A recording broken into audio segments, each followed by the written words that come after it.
Hello everyone, स्वागत है आपका आपके यूट्यूब चैनल एम रेलवे में। आज हमारी क्लास नंबर 3 है एफएससीआई से रिलेटेड। तो आज हम पढ़ेंगे फूड एडल्ट्रेशन और journey of food safety in India. तो जो 1916 से स्टार्ट हुई थी, 1916 से स्टार्ट होकर 2018 तक का एक पूरा जर्नी है इसका। तो ये बहुत ही ज़्यादा डिटेल में पढ़ेंगे। सबसे पहले हमको फूड एडल्ट्रेशन जानना है कि होता क्या है फूड एडल्ट्रेशन। वैसे हम लोगों ने पहले से पढ़ रखा होगा आप लोगों ने। नॉर्मली हम एनसीईआरटीज 8 to 9 स्टैंडर्ड में हमको ये होता ही है। साइंस के चैप्टर एक स्पेशल चैप्टर होता है जिसे खाद्य मिलावट कहते हैं हिंदी में। ठीक है, हिंदी मीडियम के स्टूडेंट को मैं कहना चाहूँगी, ये मेरा एक्सपीरियंस है। ठीक है, बहुत ही लाइक जितने भी मैंने क्लासेस ले रखे अभी तक, सारे एक्सपीरियंस के साथ मैं बता रही हूँ आप लोगों को कि अगर आप अभी करोगे हिंदी, मैम हिंदी में पढ़ाइए या फिर हिंदी में लिखिए या इंग्लिश में जो आप लिख रही है उसको हिंदी में ट्रांसलेट करके बताइए। तो मैं आप लोगों को स्पेशली कहना चाहूँगी, आपको पेपर में भी, ठीक है, आपका जो पेपर होगा एक्चुअल पेपर, वहाँ पे जो भी टेक्निकल वर्ड्स होंगे उसका ट्रांसलेशन हिंदी में नहीं किया जाएगा, बस उसको हिंदी में लिखा जाएगा। समझ रहे हो, फूड अडल्ट्रेशन है। अब इसको खाद्य मिलावट करके लिख देंगे, बट कोई ऐसा टेक्निकल वर्ड होता है जिसका हिंदी वर्जन नहीं अवेलेबल होता है, तो वो डायरेक्टली क्या करते हैं, एज इट इज उसको लिख देते हैं हिंदी में, दैट्स इट। तो आप लोगों को मैं एक रिक्वेस्ट करना चाहूंगी कि प्लीज जो आपको मिल रहा है उसका ज्यादा से ज्यादा यूटिलाइजेशन करने की कोशिश कीजिए। डीएससीसीएल के स्टूडेंट का मैं आपको एग्जांपल बताती हूँ। वो स्टार्टिंग में इतना ज़्यादा उन्होंने परेशान कर रखा था मुझे कि मैम हिंदी में पढ़ाइए, हिंदी में पढ़ाइए।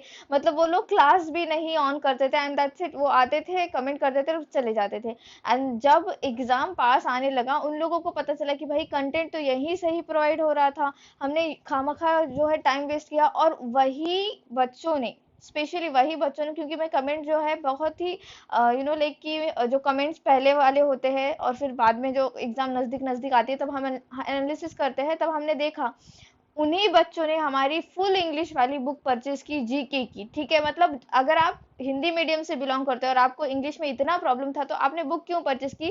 क्योंकि वहां पे टाइम की कमी थी और उनको पता था कि कंटेंट यहीं पर जो है प्रोवाइड सही किया जा रहा है। तो आप लोगों से एक ही रिक्वेस्ट है कि अपना जो भी प्रॉब्लम है, लैंग्वेज को कभी भी बैरियर मत बनाइए अपने सक्सेस में। जितना भी यहाँ पे पढ़ाया जा रहा है वो अच्छे से पढ़िए, समझिए, खुद के लैंग्वेज में, खुद के जो भी आपकी हिंदी लैंग्वेज वगैरह, आप अगर बिल्कुल भी फैमिलियर नहीं है इंग्लिश के साथ, अपने लैंग्वेज में अपने नोटबुक में लिखिए। ठीक है, अच्छा मैं इंग्लिश में भी पीडीएफ प्रोवाइड नहीं कर रही हूँ, ना ही हिंदी में प्रोवाइड कर रही हूँ, मैं बस नोट्स यहाँ पर बना के दे रही हूँ। तो ये आपका काम है कि आप अपने भाषा में अपने नोटबुक में इसको लिखना है और उसको ज्यादा से ज्यादा रिवीजन करना है। ठीक है, इतना ही मैं कहना चाहूंगी। एंड सेकेंडली, फॉर दो student who don't understand Hindi properly, मैं समझ सकती हूँ उन लोगों की बात, बिकॉज बहुत सारे लोग जो है साउथ इंडिया से बिलोंग करते हैं और उनको हिंदी इतनी अच्छे से नहीं आती है। तो I definitely try for translate everything in English, so don't worry about it, just focus on your content. ठीक है, फोकस कंटेंट पे करो और जितना ज्यादा हो सकता है उतना ज्यादा रिविजन करना है। ठीक है, अब देखो स्टार्ट करते हैं हम फूड अडल्ट्रेशन से।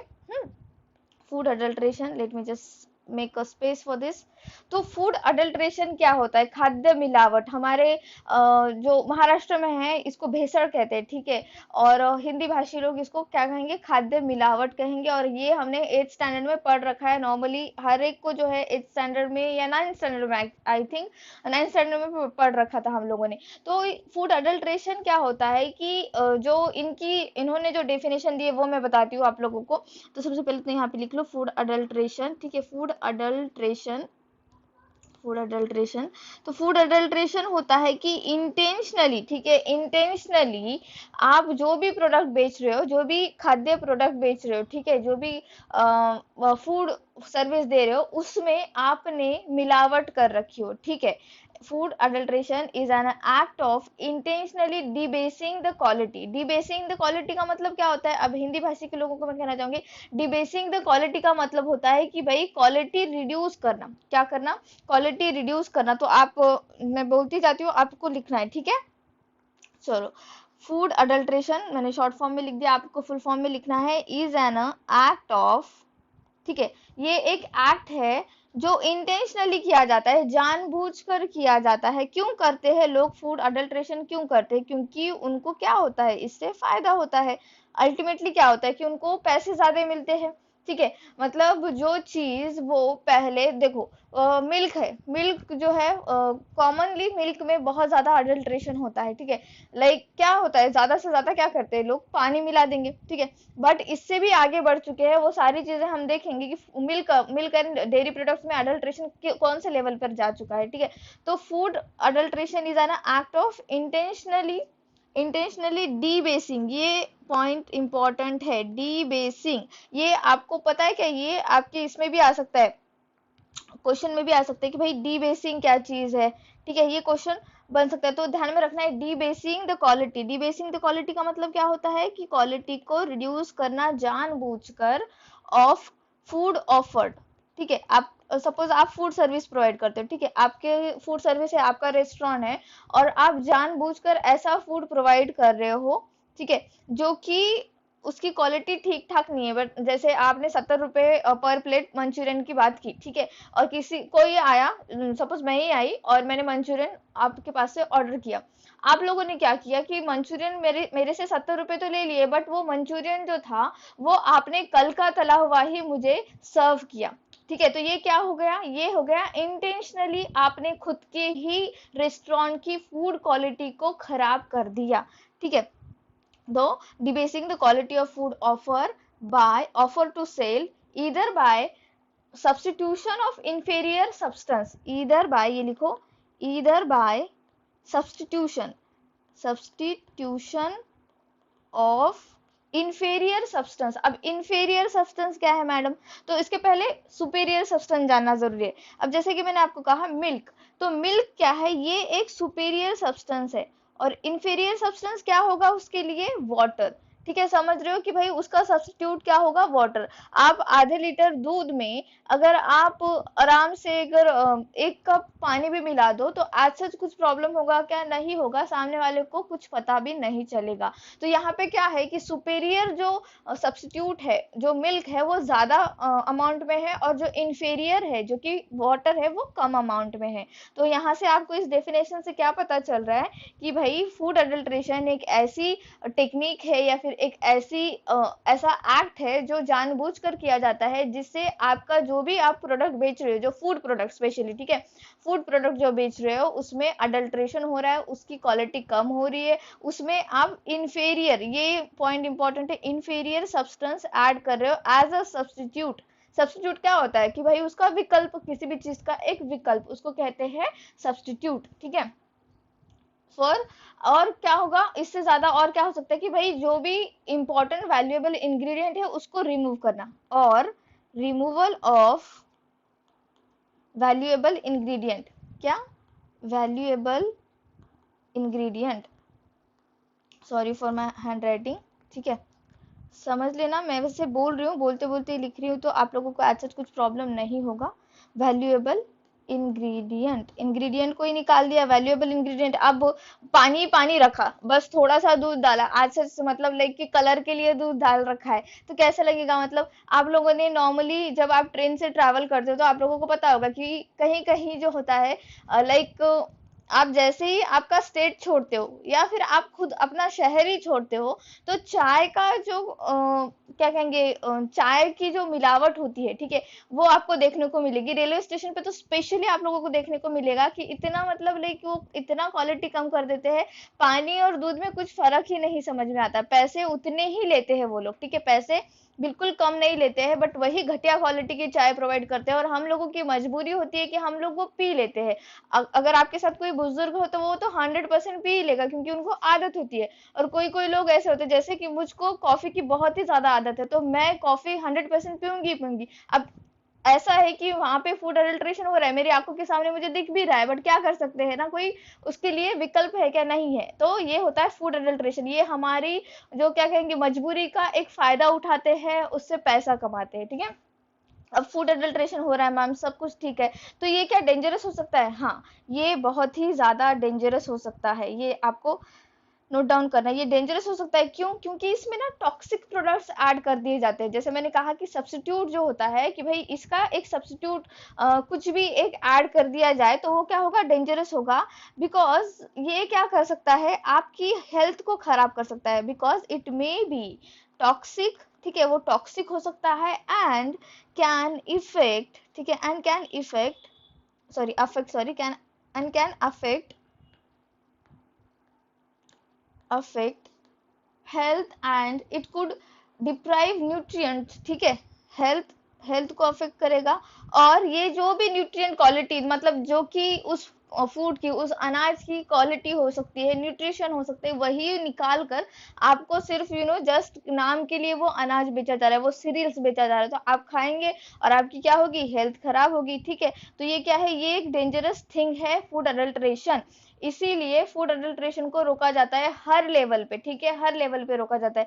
ओके, सब कुछ सही है मैम, ये अनसेफ है। ठीक है, ये अनसेफ है, इसके लिए बहुत ज्यादा लॉज भी बने होंगे। ठीक है, सब स्टैंडर्ड के जो आपको सब स्टैंडर्ड वाला फूड प्रोवाइड करना, सब स्टैंडर्ड फूड आप लोगों ने, जैसे मैंने कहा कि रेलवे स्टेशन पे चाय, अब वो चाय जो होती है वो बहुत ही ज्यादा लो स्टैंडर्ड की होती है, सब स्टैंडर्ड की होती है। ठीक है, मिस ब्रांड, अब मिस ब्रांड का मतलब क्या है, ये भी फूड अडल्ट्रेशन होता है। मिस ब्रांड का मतलब क्या होता है कि बहुत ही एक रिनाउंड फूड प्रोडक्ट या फिर फूड सर्विस प्रोवाइड करने वाली कोई एक कंपनी होगी। ठीक है, उसी के ब्रांड का नाम यूज कर कर फूड जो है वो गलत प्रोवाइड कर दिया जाता है। जैसे मैंने स्पेशली ये मतलब पर्सनली मैंने ये एक्सपीरियंस किया है बालाजी वेफर्स का। तो बालाजी वेफर्स जहां पर मैं रहती हूँ उस सिटी में बालाजी वेफर्स ओरिजिनल मिलती है, क्योंकि यहाँ पर ही प्रोडक्शन होता है उसका, तो यहाँ पे जो डिस्ट्रीब्यूशन है वो ओरिजिनल कंपनी का होता है। जैसे ही मैं मेरे गांव चली जाती हूँ जहाँ पे मेरे मामा जी की बहुत बड़ी दुकान है, होलसेल की दुकान है, वहां पे बालाजी का जो प्रोडक्ट है वो एक्चुअल में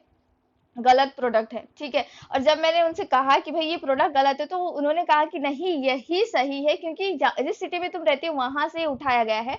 बट जब दो लोगो मैच करके देखा गया तो वो बालाजी का वेफर्स गलत था। ठीक है, समझ रहे हो? और वो जो क्वालिटी का प्रोडक्ट होता है उनको लाइक कम पैसों में भी मिल जाता है, सामने वाले को भी कम पैसों में बेचा जाता है, बट कंज्यूमर को जो है उसको तो राइट जितना अमाउंट है, जैसे 5 रुपए में एक सपोज छोटा सा बालाजी का वेफर्स है, तो वो 5 रुपए ही देगा ना बेचारा, कंज्यूमर तो बेचारा 5 रुपए देगा, बट उसको क्या पता कि भाई जो उस मिस ब्रांड किया जा रहा है। ठीक है, मतलब कि ब्रांड, बड़े ब्रांड का नाम तो यूज किया जा रहा है लेकिन अंदर जो प्रोडक्ट है वो गंदा वाला होता है। ठीक है, समझ रहे हो? ये होता है फूड अडल्ट्रेशन। फूड अडल्ट्रेशन बस इतना ही नहीं होता कि फिजिकल अमाउंट में कुछ डाल दिया जाए, कुछ कर दिया जाए, नहीं, ये ब्रांड का भी नाम यूज करके इस तरह से जो है अनसेफ फूड आपके सामने प्रेजेंट करते हैं। एक मुझे मूवी याद आ रहा है एक्चुअली, मतलब उसका नाम नहीं याद आ रहा है, बट साउथ इंडियन मूवी है, मैंने टीवी पर देखा है। हीरो का भी नाम याद नहीं आ रहा मुझे, पता नहीं क्यों, बट ये एक फूड सेफ्टी ऑफिसर का ही एक मूवी है। तो मे बी मैं सर्च करूंगी इसके बारे में और आप लोगों को बताऊंगी। 100% वो मूवी देखना, आप लोगों को समझ में आ जाएगा कि भाई फूड अडल्ट्रेशन जो है वो कितने गंदी लेवल पे चल रहा है। ठीक है, और कंटेनिंग एक्सट्राजिनस मैटर जो कि देखो अनसेफ ही होता है। ठीक है, अब मैं आपको एग्जांपल देती हूँ कि भाई कौन से ऐसे नॉर्मल प्रोडक्ट है या नॉर्मल ऐसे फूड है जहाँ पे फूड अडल्ट्रेशन होता है, ये आपको लिख लेना है। ठीक है, कलर चेंज कर लेती हूँ। एग्जांपल में जैसे कि मिल्क, जैसे मैंने कहा कि मिल्क, भाई मिल्क है, डेयरी प्रोडक्ट है। अब मिल्क में, मैम मिल्क में आज सच क्या अडल्ट्रेशन हो सकता है, तो ये सारे जो पॉइंट मैं बता रही हूँ यहाँ आपको लिख लेने। ठीक है, मिल्क में, अब मिल्क इतना मतलब लोग घटिया क्वालिटी पे चले गए। Let me just change the colour, okay this colour. तो देखो मिल्क को अनसेफ बनाने के लिए या फिर मिल्क प्रोडक्ट बेचने के लिए लोग कौन से लेवल पे जा रहे हैं, देखो ये मैंने स्पेशली एफएसएसआई के वेबसाइट से ही निकाला है कि भाई उन लोगों ने बताया कि भाई इतना अडल्ट्रेशन हो रहा है मिल्क के लिए। तो लिखो क्या क्या मिलाते हैं ये लोग, वाटर तो मिलाते हैं। ठीक है, ये तो नॉर्मल है, हम लोग इसको एक्सेप्ट भी करते हैं। अच्छा, जितना ज्यादा इसका कुछ ये नहीं है, ये तो एंशियंट टाइम से चला आ रहा है कि भाई वाटर में थोड़ा सा पानी तो मिला ही देते हैं। ठीक है, ये तो नॉर्मल है, बट यहाँ पे यूरिया भी मिलाया जा रहा है। देख रहे हो, मतलब यूरिया मिलाया जा रहा है, डिटर्जेंट मिलाया जा रहा है। क्या मिलाया जा रहा है? डिटर्जेंट मिलाया जा रहा है। किस लिए डिटर्जेंट किस लिए मिलाते हैं ये लोग? वो झाग बनाने के लिए डिटर्जेंट मिलाते हैं। नॉर्मली आप लोगों ने देख रखा होगा वो शूटिंग के टाइम पे जो लाइक आप लोगों ने नॉर्मल जो भी शूटिंग वगैरह होती है तो वहां पे एक हलवाई होता है जो दूध को फेंट रहा होता है, समथिंग लाइक दैट। तो वो कुछ नहीं होता, वो डिटर्जेंट होता है। तो वहां से देखकर इन लोगों को इस तरह से इंस्पिरेशन मिला है। एक आर्टिकल पढ़ रही थी मैं, वहीं पर बताया गया था कि भाई हमको वहां से इंस्पिरेशन मिला और हमने दूध में डिटर्जेंट मिलाना शुरू किया। ठीक है, छोटे बच्चे दूध पीते हैं और ये लोग देखो डिटर्जेंट मिलाते हैं। फिर इसमें और क्या मिलावट हो रही है? फॉर्मेलिन की मिलावट हो रही है। फॉर्मेलिन की मिलावट हो रही है, लिखना है आपको। फॉर्मेलिन की मिलावट हो रही है, बोरिक एसिड की मिलावट हो रही है। किसकी? बोरिक एसिड की मिलावट हो रही है मिल्क में। ये फूड एडल्ट्रेशन एक सेपरेट टॉपिक है आप लोगों के लिए, इसीलिए मैं यहाँ पर ही मिल्क का आपको नॉर्मल लिख के दे रही हूँ। आगे जब हम पढ़ेंगे तो मसालों में भी जो भी मिलावट होती है वो भी लिख कर दूंगी, ठीक है। और शहद में जो मिलावट होती है, ऐसे बड़े बड़े ब्रांड्स का नाम आ जाता है, बट वो वहां पर भी मिलावट होती है हाई लेवल पर। और क्या? और देखो कॉस्टिक सोडा, मतलब देखो कॉस्टिक सोडा कितना, छोटे बच्चे जो है ये दूध पीते हैं और कॉस्टिक सोडा इसमें मिलाया जाता है। अमोनियम सल्फेट मिलाया जाता है, ठीक है। अमोनियम सल्फेट मिलाया जाता है। ये आपको क्वेश्चन बन सकता है, इसीलिए मैं इतना डिटेल में आपको लिख कर दे रही हूँ, तो प्लीज अच्छे से इसको लिख लेना है। बेंजोनिक एसिड मिलाया जा सकता है इसमें। क्या मिलाया जा सकता है? बेंजोनिक एसिड मिलाया क्या जा सकता है? मिलाते ही है, मतलब लाइक कि जहाँ पे अडल्ट्रेशन होता है मिल्क का और डेयरी प्रोडक्ट का, वहां पे 100% इस तरह की मिलावट होती है। सैलिसिलिक एसिड मिलाया जाता है, ठीक है। क्या मिलाया जाएगा? और सैलिसिलिक एसिड मिलाते हैं, ठीक है। तो यहाँ पे आप हैंडराइटिंग को देख लेना। देन हाइड्रोजन पेरोक्साइड मिलाते हैं, इतना ज्यादा मिलावट, हाइड्रोजन पेरोक्साइड मिलाते हैं, ठीक है। देन शुगर, शुगर तो ठीक है, नॉर्मल है कि भाई थोड़ा सा शुगर मिलाया जाता है इसमें। मिठास के लिए शुगर मिलाया जाता है। अब क्या करते हैं कि शुगर क्यों मिला रहे? इतने ज्यादा केमिकल मिलाओगे, ठीक है, इतने ज्यादा केमिकल होंगे, वो एक्चुअल में रियल मिल्क है क्या? वो रियल मिल्क है ही नहीं, फिर शुगर तो डालना पड़ेगा ना, जस्ट फॉर द क्या कहेंगे उसको, मिठास के लिए आपको शुगर तो डालना पड़ेगा। मेलामाइन मिलाते हैं इसमें। और क्या मिलाते हैं? मेलामाइन मिलाते हैं। तो देख रहे हो कि हम जो नॉर्मल मिल्क जो हम पाउच उठाकर लेकर आ जाते हैं किसी भी एरे गरे ब्रांड का, या फिर बहुत बड़े बड़े भी ब्रांड इस तरह की चीजें करते हैं, बट एफएससीआई की वजह से बहुत ज्यादा जो फूड एडल्ट्रेशन है वो कम हुआ है, कम लेवल पर हुआ है। आने वाली जनरेशन के लिए बहुत बढ़िया बात है, क्योंकि बहुत बढ़िया तरीके से काम हो रहा है। अल्टीमेटली एफएससीआई क्या है? एक ऑटोनोमस बॉडी है, तो इनके हाथों में बहुत ज्यादा चीजें होती है, बट हाई लेवल पे भी करप्शन होता है। तो वहां पे जो है इस तरह की प्रॉब्लम नजरअंदाज कर दी जाती है, क्योंकि यहाँ पे कॉमन पीपल ही पीसता है, ठीक है। तो हमको यहाँ पे क्या इंपॉर्टेंट है कि भाई मिल्क में इतना ज्यादा अडल्ट्रेशन होता है, ये सारी चीजें डाल के मिल्क को जो है खराब कर दिया जाता है। तो ये सारी चीजें आपको नोट डाउन करनी है, लिस्ट इसकी पूरी लिख लेनी है, ठीक है। मैं बता रही थी कि भाई कौन से प्रोडक्ट है जहां पर अडल्ट्रेशन होता है, लेकिन नॉर्मल प्रोडक्ट के बारे में बात हो रही हूँ। वैसे तो बहुत ज्यादा प्रोडक्ट्स है, वो आगे हम पढ़ेंगे। जैसे अभी मैंने कहा कि मिल्क है, ठीक है, मिल्क हो गया। फिर और क्या? डेयरी प्रोडक्ट्स, डेयरी प्रोडक्ट्स में भी बहुत मात्रा में जो है अडल्ट्रेशन होता है। देन हमारा जो आटा फ्लावर कहेंगे उसमें भी अडल्ट्रेशन होता है। बेसन का आटा जो होता है उसमें बहुत ज्यादा अडल्ट्रेशन होता है, ठीक है। और क्या है? सीरियल्स जो अनाज है, ठीक है। अब सीरियल्स में क्या होता है कि भाई नॉर्मल फिजिकल अडल्ट्रेशन हो जाता है। इसमें क्या होता है कि जैसे गेहूं है, ठीक है, गेहूं में कुछ कंकड़ मिला दिए जाए। गेहूं की एक बोरी है, 25 किलो की बोरी है, उसमें 1 किलो अगर आपने कंकड़ मिला दिए जाए तो इसमें क्या होगा कि जो बेच रहा है उसको वेट के हिसाब से पैसा वो खाएगा, ठीक है। और फिर जो खरीद रहा है उसको वेट के हिसाब से पैसा देना तो पड़ेगा बेचारे को। 1 केजी जो है, जो 1 किलो पत्थर थे उसमें, वो निकालने पड़ेंगे। तो अल्टीमेटली उसके जेब से 1 केजी के पत्थर के लिए पैसे गए थे, 1 केजी के गेहूं के लिए गए क्या? नहीं गए। तो यहाँ पे सीरियल्स में ऐसा होता है कि जो फिजिकल कंटामिनेशन कहेंगे वो होता है। जैसे आपने मूंगफली का देखा होगा कि मूंगफली के तरह ही पत्थर मिलाए जाते हैं उसमें, मतलब उसी कलर के पत्थर मिलाए जाते हैं, पता नहीं कहाँ से लेकर आते हैं इतना दिमाग, और इस तरह का अडल्ट्रेशन करते हैं। और भी बहुत सारे हैं फिजिकल, जो है ऑयल में भी इस तरह की चीजें मिलाई जाती है। ऑयल जो होता है कि भाई अच्छे क्वालिटी का ऑयल एक बार यूज करने के बाद कैसे होता है कि बड़ी बड़ी होटल्स में क्या होता है, एक बार उस जो भी ऑयल है वो यूज कर लिया, ठीक है, वेजिटेबल ऑयल यूज कर लिया उसको, फिर वो बाद में यूज नहीं करते, ठीक है। तो वही तेल, वही ऑयल जो है वो डिस्ट्रीब्यूट हो जाता है छोटे छोटे, जो भी हम रोड साइड पे जो भी स्ट्रीट फूड वगैरह खाते हैं तो वहां पे वो ऑयल यूज किया जाता है। तो इस तरह की चीजें होती है, बहुत ही ज्यादा डीप लेवल पे अडल्ट्रेशन होता है, ठीक है। तो ये सीरियल्स का हो गया। देन बेकिंग पाउडर का भी होता है, ठीक है। बेकिंग पाउडर, बेकिंग पाउडर में भी बहुत ज्यादा जो है अडल्ट्रेशन होता है। तो ये नॉर्मल है जो हम खाते हैं रोजमर्रा की चीजें, इसका अडल्ट्रेशन का मैं एग्जांपल दे रही हूँ। कॉफी, जैसे मैंने कहा कि भाई मैं कॉफी की बहुत बड़ी फैन हूँ, तो कॉफी में भी बहुत ज्यादा अडल्ट्रेशन होता है। टी, चाय में भी अडल्ट्रेशन होता है। इसमें क्या होता है, चाय का अडल्ट्रेशन कुछ इस तरह से है, कॉफी का मुझे एक्चुअली पता नहीं और मैं पढ़ूंगी भी नहीं, वरना मैं कॉफी भी छोड़ दूंगी। तो देखो, चाय का अडल्ट्रेशन ऐसा होता है कि भाई एक बार चाय पत्ती वगैरह बना ली तो वो चाय पत्ती छान के उसको अच्छे से सुखा कर बाद में उसी को जो फ्रेश चाय पत्ती होती है उसमें मिला देते हैं। जैसे सपोज 1 kg का अगर पैकेट है, सपोज जो खुले में जो मिलती है ना, वो लाइक 1 kg चाय ले लो करके ऐसे एक बैठते हैं बाजार में, तो उनके पास ये अडल्ट्रेशन बहुत ज्यादा क्वांटिटी में होता है। 1 kg चाय ले ली, उसमें यूज की हुई लाइक 100 ग्राम 200 ग्राम में भी चाय डाल दी, ठीक है, चाय पत्ती डाल दी, तो ये क्या है, ये टी का अडल्ट्रेशन है। और भी बहुत ज्यादा, जैसे मैंने कहा कि एडिबल ऑयल्स का, एडिबल ऑयल्स, ठीक है, यहाँ पर भी अडल्ट्रेशन होता है। तो बेसन है, बेसन के बारे में बता दिया मैंने। तो सारी जो भी इंपॉर्टेंट पल्सेस, दाल, ठीक है, हमारी जो दालें होती है उसमें भी बहुत ज्यादा अडल्ट्रेशन होता है। तो बहुत ऐसे प्रोडक्ट्स है जो हम आगे पढ़ेंगे अडल्ट्रेशन के बारे में।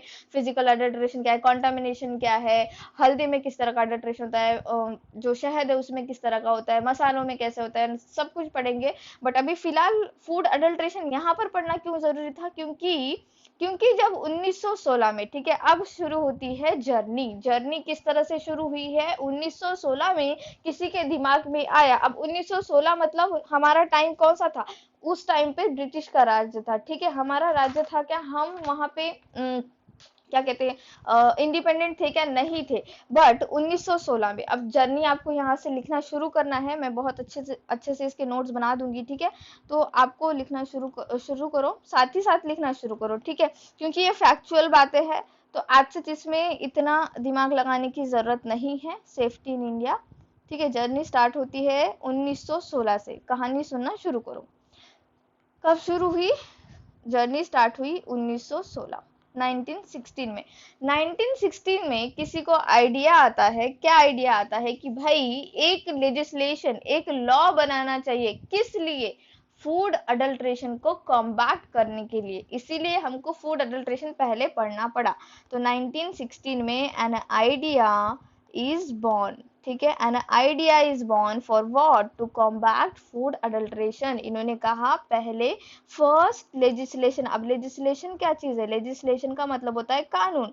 फर्स्ट लेजिस्लेशन टू कॉम्बैट, ठीक है, टू कॉम्बैट, लड़ने के लिए, to combat for food adulteration. अब फूड अडल्ट्रेशन को मैं शॉर्ट फॉर्म में लिखूंगी, फूड अडल्ट्रेशन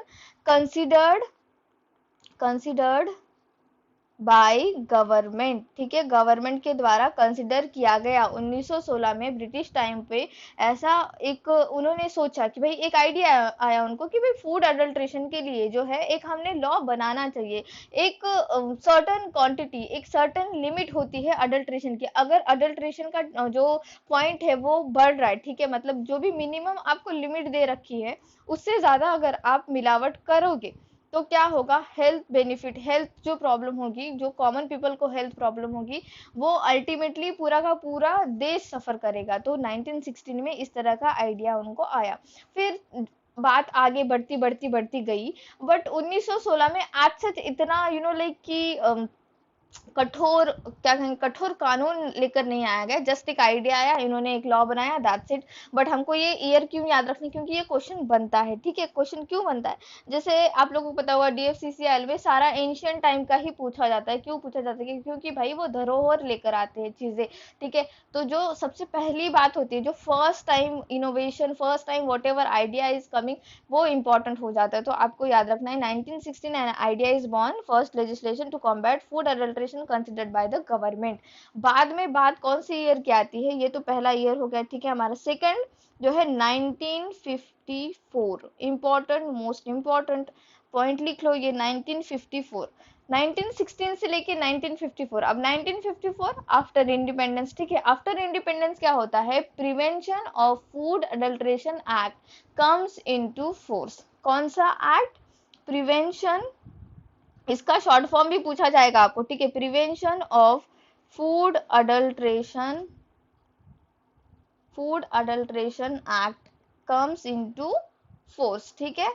PFA 1954 एक्ट, इसका जो है आपको एक्रोनिम जब मैं पढ़ाऊंगी ना तब मैं बता दूंगी, बहुत ज्यादा एक्रोनिम्स है जो कि पूछा जा सकता है, एक दो क्वेश्चन पूछे जा सकते हैं। तो 1954 में फूड अडल्ट्रेशन के प्रिवेंशन के लिए एक एक्ट लाया गया जो कि इन्फोर्स किया गया, ठीक है, बाय द गवर्नमेंट। अब इसी के साथ साथ क्या हुआ, एक plethora of additional legislation follow हुआ। क्या, प्लेथोरा का मीनिंग जो है, मैं हिंदी मीडियम वालों के बच्चों को बता दूं, प्लेथोरा का मतलब होता है आवश्यकता से ज्यादा, एक्सेस अमाउंट में, भरमार अमाउंट में, प्रचुर मात्रा में, ठीक है, ऑफ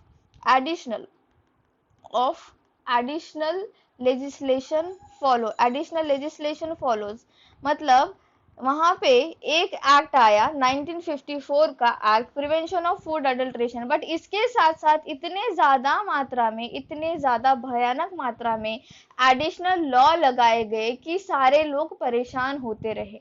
अब वो कौन से लॉज थे वो हम इस डायग्राम से देखते हैं, हमारे पास इसका इमेज है। तो देखो जैसे कि यहाँ पे आप लोगों को दिख रहा है कि भाई 1954 का एक्ट आया, prevention of food adulteration act, ठीक है। इसके बाद इसी के साथ साथ बहुत ज्यादा अलग अलग लॉज आए, जैसे food products order 1955, food meat, ठीक है, meat food products 1973, then vegetable oil product 1947, इसके पहले की बात है, ठीक है। 1998 में एडिबल ऑयल्स पैकेजिंग की, एडिबल ऑयल की पैकेजिंग ऐसी होनी चाहिए, वैसी होनी चाहिए। तो देख रहे हो कि कितने सारे लॉज है। डी ऑयल मील, एडिबल फ्लावर, इसका 1967 का ऑर्डर, ठीक है। Solvent extracted oil, milk and milk products order 1992। तो यहाँ पे जैसे कि मैंने कहा प्लेथोरा का मतलब होता है कि एडिशनल अमाउंट में, जो जिसकी जरूरत भी नहीं है, डुप्लीकेशन इतना ज्यादा हो रहा था, लॉज का इतना ज्यादा डुप्लीकेशन हो रहा था, मतलब एक ही प्रोडक्ट के लिए, जैसे अभी मैंने कहा कि मिल्क के लिए मिल्क के लिए अलग अलग लॉज है। अब जो मिल्क बेच रहा है बेचारा, वो हमेशा अगर लॉस के पीछे ही जाएगा तो मिल्क बेचेगा कब, दूध बेचेगा कब, ठीक है। जो नॉर्मल इंसान होते हैं वो इतना ज्यादा क्वांटिटी में फूड अडल्ट्रेशन नहीं करते हैं, बट सपोज कभी पकड़ा भी गया तो उसके ऊपर इतने ज्यादा चार्जेस लगाएंगे, या फिर किसी कंपनी के ऊपर इतने ज्यादा चार्जेस लगाएंगे कि अलग अलग चार्जेस के तहत उनको बहुत ज्यादा फाइन भरना पड़ेगा, या फिर अलग अलग चार्जेस के तहत हो सकता है कि उनकी कंपनी ही बंद हो जाए। तो ये क्या था, any order order issue under essential commodity act 1955। तो देख रहे हो कि भाई प्लेथोरा अमाउंट में प्रचुर मात्रा में जो है, इसी के साथ साथ लेजिस्लेशन जो है, कानून, बहुत ज्यादा कानून जो है यहाँ पर लगाए गए, ठीक है, बहुत ज्यादा कानून इसके साथ लाए गए। 1954 की बात है। फिर 1954 से ये बातें चलती गई, फिर ईयर आता है 2004, ठीक है। कौन सा ईयर आता है, let me change the colour, this one. कौन सा ईयर आता है, 2004। ये सारे पॉइंट्स आपको लिखने हैं बच्चों, ठीक है। क्यों लिखने हैं, क्योंकि ये इंपॉर्टेंट है। अब पॉइंट आता है 2004, ईयर आता है 2004। यहाँ पे क्या किया गया कि रिव्यू किया गया मल्टीपल लॉस को। बहुत ज्यादा लॉस बन गए थे, बहुत ज्यादा लॉ बन गए, तो क्या होगा, प्रॉब्लम होगा। तो इसलिए जो भी अपर एपेक्स बॉडी बैठती है, जो भी बड़े बड़े ऑफिसर्स होते हैं, उनका दिमाग बहुत ज्यादा चलता है, तो वो लोग क्या करते हैं कि रिसर्च हमेशा करते रहते हैं। तो 2004 में इनके दिमाग में आया कि भाई हम रिव्यू करते हैं जो मल्टीपल लॉज है, जो लॉज की डुप्लीकेशन हो रहा है, जो लॉ का रिपीटेशन हो रहा है, कानून का जो रिपीटेशन हो रहा है, उसको हम कम करेंगे। कम इस तरह से करेंगे कि भाई कुछ एक कॉमन लॉ लाया जाए, ठीक है, एक कॉमन लॉ लाया जाए। और इन्होंने यहाँ पर क्या किया, एक जॉइंट पार्लियामेंट्री कमेटी, अब ये जेपीसी लिखूंगी मैं, लेकिन आपको फुल फॉर्म लिखना है, जॉइंट पार्लियामेंट्री कमेटी। अब जॉइंट पार्लियामेंट्री कमेटी क्या होती है, इसमें आपके लोकसभा के भी लोग होते हैं और आपके राज्यसभा के भी लोग होते हैं, सारे दो भी हाउसेस के सदस्य जब मिलते हैं उसे कहते हैं जेपीसी, जॉइंट पार्लियामेंट्री कमेटी, ठीक है। जॉइंट पार्लियामेंट्री कमेटी बैठी ऑन पेस्टिसाइड रेसिड्यू सजेशन, कौन सी बात के ऊपर, ये इंपॉर्टेंट है, ये इसको मैं कलर चेंज कर लेती हूँ। On pesticide residues, pesticide residues, ठीक है, pesticide residues suggest consolidated of several fragmented legislation. यहाँ पे सजेस्ट किया गया कि भाई जो अलग अलग, फ्रैगमेंटेड का मतलब क्या होता है भाई, अलग अलग, सजेस्टेड कंसोलिडेटेड, कंसोलिडेटेड का मतलब क्या है कि इकट्ठा करो, इतने ज्यादा जो लॉ बनाए गए हैं, ये जो अलग अलग लॉज बना रहे हो आप लोग, ठीक है, consolidation of several fragmented, fragmented मैंने ये आपको आई थिंक फ्रैगमेंटेड मैंने मार्केटिंग में पढ़ा रखा है, ठीक है, फ्रैगमेंटेड लेजिस्लेशन, ठीक है, लेजिस्लेशन, जो अलग अलग लॉज बना रखे, जो एक ही लॉ के चार टुकड़े कर रखे, उसको इकट्ठा करो, कंसोलिडेटेड करो, ठीक है। फ्रैगमेंट क्या होता है, फ्रैगमेंट माने हिस्से, ऐसे अलग अलग अलग हिस्से के, तो इसको इकट्ठा करो, इसको कहेंगे कंसोलिडेटेड, फ्रैगमेंटेड अलग अलग हिस्से, कंसोलिडेटेड इकट्ठा हिस्सा, तो इसको जो है इकट्ठा करो। और इन्होंने पेस्टिसाइड रेसिड्यूज के ऊपर बात की। अब ये हमारे लिए इंपॉर्टेंट बन जाता है पेस्टिसाइड रेसिड्यूज, तो इसके ऊपर थोड़ा मैं बात करूंगी। तो पेस्टिसाइड रेसिड्यूज का क्या चीज है, तो देखो पेस्टिसाइड जो कीटनाशक हम यूज करते हैं, नॉर्मली कीटनाशक यूज करना जरूरी है, हमेशा कीटनाशक यूज किया जाता है, बट जो कॉमन पीपल है, जो फार्मर है, जो एकदम ग्राउंड रियलिटी पे काम कर रहा है, उसको पता नहीं होता है कि भाई कीटनाशक कौन से क्वांटिटी में, कितने क्वांटिटी में यूज करना है, तो वो क्या करेंगे, एक्सेस अमाउंट में कीटनाशक यूज करेंगे। इससे क्या होगा कि जो क्रॉप की इल्डिंग है, जो क्रॉप मिलेगा, जो अनाज मिलेगा, वो ज्यादा क्वांटिटी में मिलेगा कुछ टाइम के लिए, ठीक है। ऐसा होता है ना कि भाई आपने, अगर आपको प्रिस्क्राइब किया गया कि 1 लीटर दूध पीने से, ठीक है, नॉट लाइक 1 लीटर दूध पीने से, 1 गिलास दूध पीने से आप लोग, आपकी सेहत सही रहेगी, तो जो लाइक थोड़ा कम पढ़ा लिखा होगा, या फिर लाइक कि उसको बहुत ही ज्यादा काइंड ऑफ थिंग, ओके, तो वो 1 ग्लास दूध नहीं पिएगा, वो एक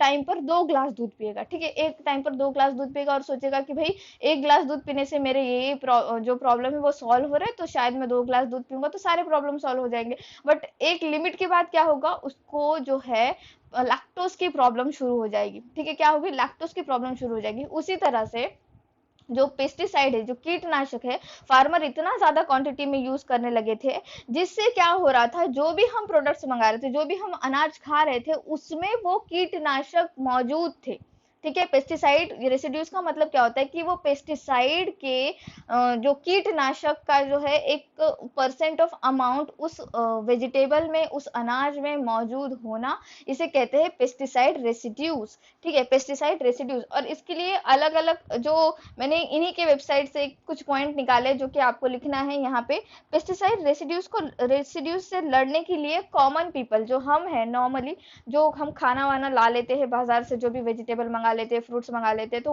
उनको कैसे कॉम्बैट करना है, किस तरह से लड़ना है, इसके बारे में दिया गया है। और नॉर्मली ये सारे लोग करते भी है। जैसे कि सबसे पहले पॉइंट है 2% सॉल्ट वाटर से धोना है आपको, ठीक है, 2% सॉल्ट वाटर से धोना है, मतलब पानी ले लिया, उसमें लाइक 2% ऐसे सॉल्ट डाल दिया, और उसमें आपके वेजिटेबल्स हो या फिर फ्रूट्स हो, उसको सोक करके रख दिया, फिर यहाँ रनिंग वाटर में उसको धो दिया, ठीक है, 2% सॉल्ट, या फिर 1% टामारिन।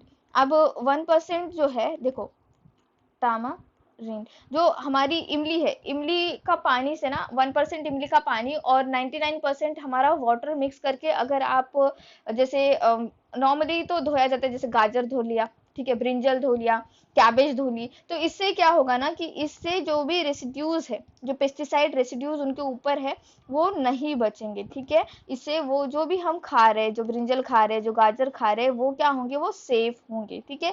कैबेज हो गया, कैबेज में क्या करेंगे हम, कैबेज का क्या कर सकते हैं, गोभी के पहली जो लेयर होती है, 2-3 जो उसके लेयर्स होंगे, ठीक है, कॉलीफ्लावर का बात कर रही हूँ मैं, जो 2-3 जो लेयर होती है, उसका 2-3 लेयर निकाल दी, क्योंकि वो सॉइल के कांटेक्ट में आती है, तो हो सकता है कि वहां पे कंटामिनेशन हो, तो वो निकाल दिया, ठीक है। देन ये 1% टैमरिन की जो भी हमारी इमली का पानी है, उस सोल्यूशन से धोना।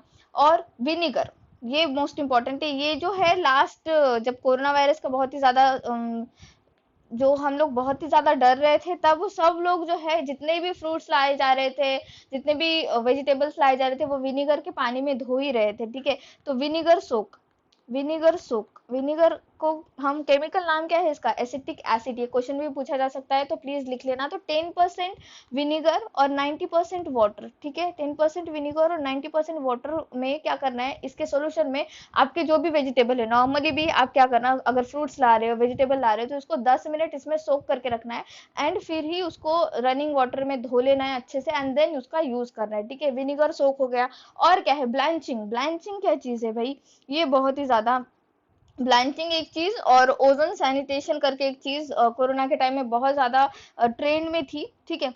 क्यों ट्रेंड में थी, देखो ब्लैंचिंग में क्या होता है कि भाई स्टीम दिया जाता है, स्टीम कर देते हैं, ठीक है। स्टीम, जो भी वेजिटेबल है उनको भाप दे दी जाती है। जैसे आप लोगों को पता होगा कि हम स्टीम बाथ लेते हैं, क्यों लेते हैं स्टीम बाथ, कि हमारे बॉडी के जितने भी टॉक्सिक है, ठीक है, वो निकल जाए। लाइक 6 से 7 सिटिंग में आपकी स्टीम बाथ होती है। ऐसे नहीं होता है कि भाई एक ही सिटिंग में सारा जो है आपका जो टॉक्सिक है बॉडी के निकल जाए, वैसे नहीं होता है। बट यहाँ पे वेजिटेबल्स वगैरह जो हम लेकर आते हैं, तो उसको अगर आप स्टीम दोगे या फिर उसको गर्म पानी में रखोगे 10 मिनट के लिए वगैरह, उसको गर्म पानी में सोक करके रखोगे, तो उसके जो भी टॉक्सिक है, जिस जो कीटनाशक उसके ऊपर है, कीटनाशक, सॉरी, कीटनाशक महाराष्ट्र में बोला जाता है, कीटनाशक जो होता है वो निकल जाएगा। तो उसको क्या कहेंगे, ब्लांचिंग कहेंगे। ये लिख लो, ये पॉइंट्स पूछे जाएंगे। Then piling. अब पीलिंग क्या है भाई, जो ऊपरी परत होती है फ्रूट्स की, कोई भी फ्रूट्स हो, जैसे कैरेट हो गया, ठीक है, गाजर का ऊपरी परत निकाल ली, उसको खा लिया।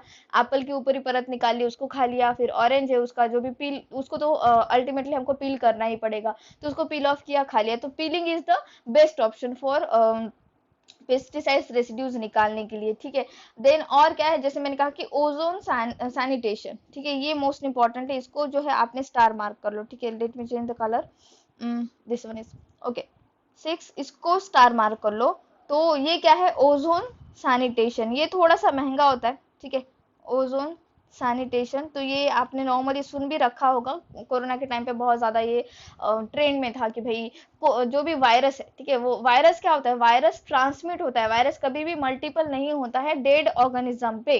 तो वो एक बॉडी से दूसरे बॉडी में ट्रांसमिट हो जाएगा और जब वो हमारे पास आएगा, हमारे बॉडी में आएगा, तो यहाँ पर हमारे बॉडी में क्या होगा, वो मल्टीपल होगा। तो इस तरह की चीजें ना हो, इसीलिए इतनी सारी जो है लाइक प्रैक्टिस की जा रही थी कि भाई ब्लैंचिंग कर दो, पीलिंग कर दो, ओजोन सैनिटेशन कर दो। ओजोन सैनिटेशन में थोड़ा ये महंगा होता है, इसमें ओजोन के जो भी गैसेस के चेम्बर में रखा जाता है, जो भी आपके फ्रूट्स है, वेजिटेबल्स है, उसको रखा जाता है like for 10 second something like that. और फिर उससे क्या होगा कि जितने भी गंदगी है या फिर माइक्रो ऑर्गेनिज्म से वो मर जाते हैं, ठीक है। तो ये मैंने कहा 2004 की बात है भाई। 2004 में रिव्यू किया गया, जो भी मल्टीपल लॉज है उसको देखा गया कि भाई मल्टीपल लॉज को खत्म करो, एक ही सिंगल लॉ बनाने की कोशिश करो, ठीक है, एक ही सिंगल लॉ बनाने की कोशिश करो। और ज्वाइंट पार्लियामेंट्री कमेटी बैठती, जब ज्वाइंट पार्लियामेंट्री कमेटी बैठती ना किसी भी टॉपिक में, इसी नहीं, जब भी कोई आप टॉपिक पढ़ो या न्यूज़पेपर पढ़ो, जहां पर भी आप जीपीसी पढ़ो,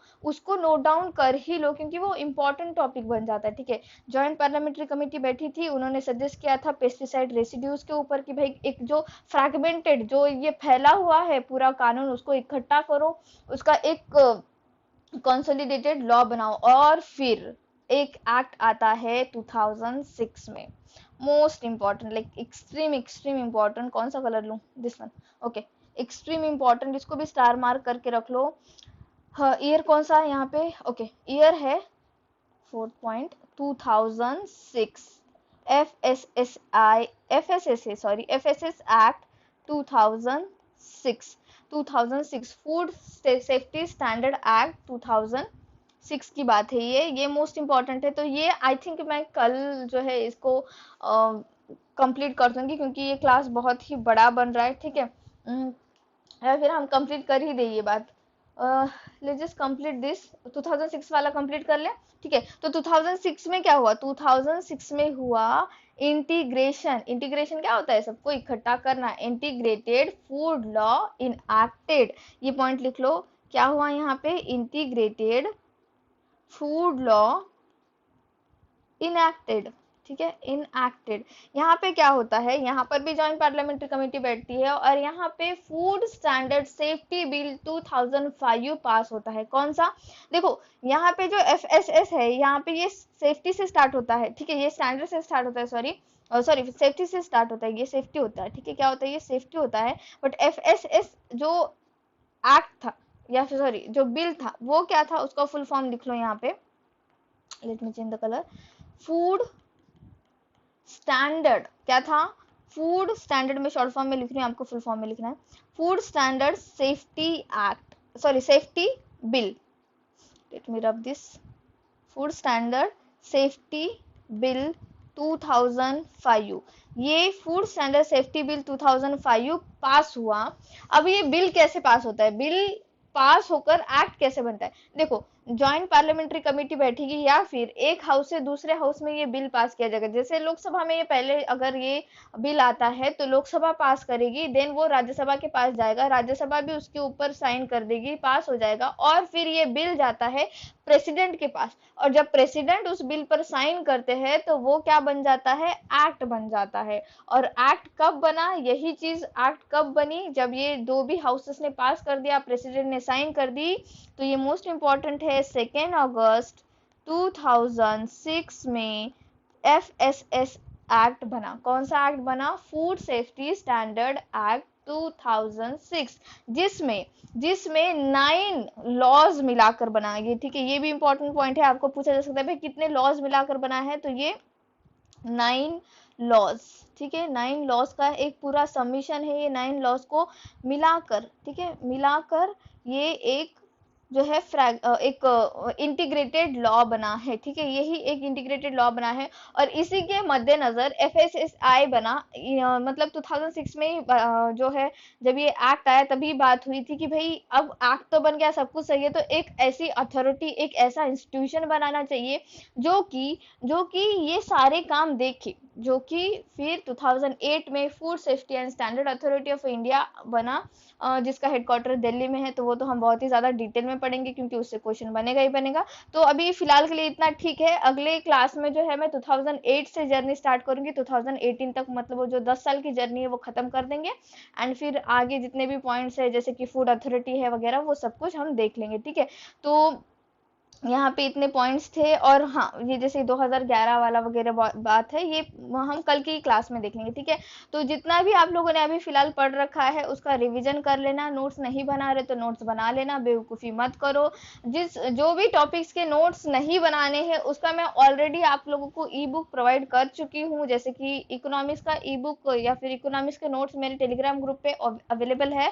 DFCCIL के जो है प्लेलिस्ट में जाकर इकोनॉमिक्स भी कंप्लीट कर लो, और वहाँ के नोट्स जो है टेलीग्राम ग्रुप से ले लेना, डिस्क्रिप्शन बॉक्स में मैं लिंक दे दूंगी, मेरे टेलीग्राम ग्रुप को ज्वाइन कर लेना। सेकेंडली, आप लोगों ने अगर अभी तक जीके का बुक परचेस नहीं किया है तो परचेस कर लो, और उसको जितना ज़्यादा हो सकता है उतना ज़्यादा रिवीजन करो, क्योंकि मैंने पेपर एनालिसिस किया है आप लोगों का, और मुझे एनालिसिस से ये पता चला है कि भाई जीके का जो पोर्शन है वो ठीक ठाक पूछा जा रहा है, मतलब ऐसे नहीं कि सिर्फ पूछ लिया कि भाई देखो राउंड टेबल कॉन्फ्रेंस हुई थी तो कौन कौन गया था, या फिर पहले राउंड टेबल कॉन्फ्रेंस में कौन गया था, नहीं, बहुत डिटेल में पूछ रहा है। तो प्लीज अच्छे से पढ़ना, मॉडर्न इंडिया तो स्पेशली अच्छे से पढ़ना है आपको, हिस्ट्री में, पॉलिटी में भी ये डीप में जाकर क्वेश्चन पूछे जा रहे हैं, तो पॉलिटी में भी जो भी आर्टिकल्स वगैरह है वो अच्छे से पढ़ना है आप लोगों को।